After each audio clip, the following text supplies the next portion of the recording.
House of Franchise as the Franchising Hall of Famer of the Year.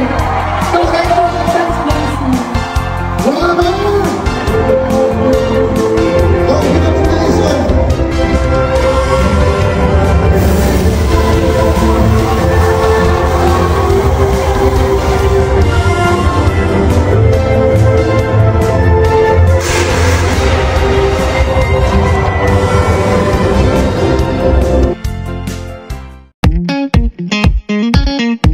Alam ninyo, napakadali lang po mag-start ng business, lalo na po itong Siomai King. Kaya ako po sa inyo, umpisahan nyo ng mag-research about sa Siomai King na food cart na ginagawa ko. I've been doing this for almost 8 years na rin.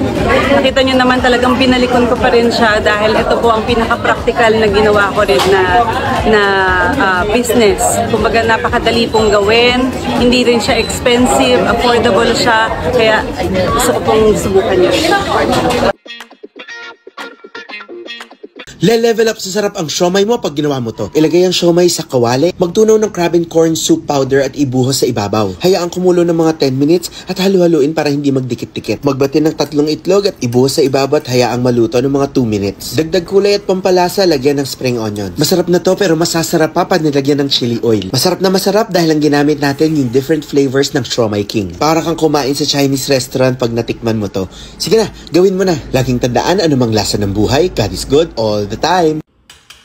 Okay na to. Bili na din kayo Siomai King Family Treats. Go!